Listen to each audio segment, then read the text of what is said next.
LaGuardia. Today we have Web TV's own Mario D. Leon, here with a news story about the evolving culture of hip-hop. Thank you, Shantae. Hip-hop, a culture movement that has changed dramatically since its beginnings in the 1970s. Started in poor conditions in Bronx, New York, hip-hop was made of 4 elements: breakdancing, graffiti, MCing, and DJing.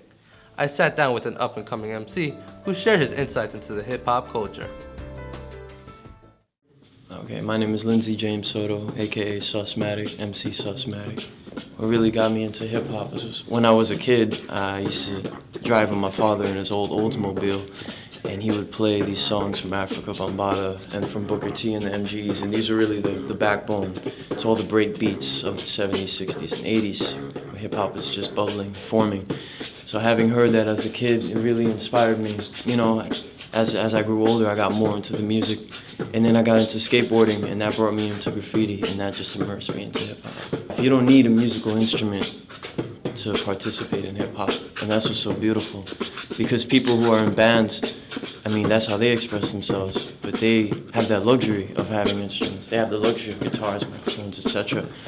All that we have is our mouths and our bodies and whatever we can get our hands on, you know?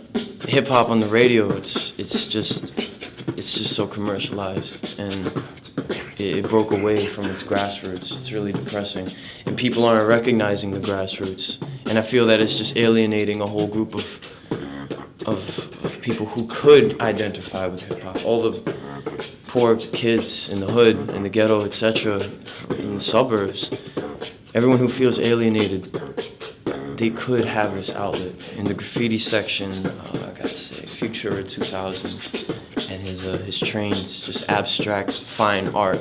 It was fine art, there was no form on trains, entire cars. It just astounds me. MCs, Nas, I'm from Queens, so I have to represent Queensbridge. Just Nas, his utter wordplay, and just how guttural his imagery is. I can really relate to it. I can see everything that he's speaking about. And of course, James Brown, when it comes to the music, just the funkiness, the innovation, just how brave his music was. I really relate to that as well. I want to see us return to the grassroots.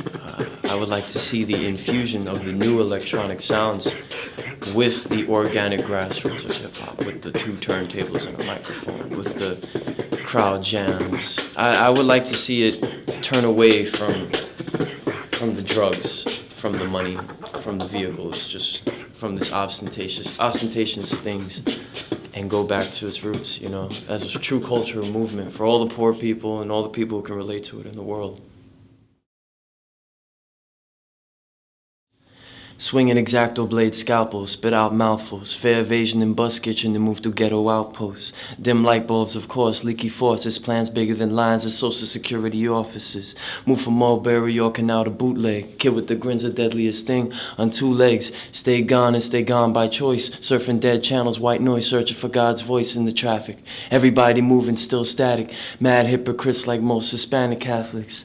Life's a rat race, no cheese for loser, living close quarters like combat in Fallujah.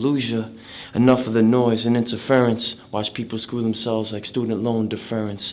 I'm Sussmatic, watch the magic happen. Keep on going, keep on rapping. Hip-hop lives. Nice. Thank you for coming. It'd be my pleasure, man. Thank you. Thank you for that story, Mario. Stay tuned throughout the semester for more episodes of Web TV. Thank you for watching.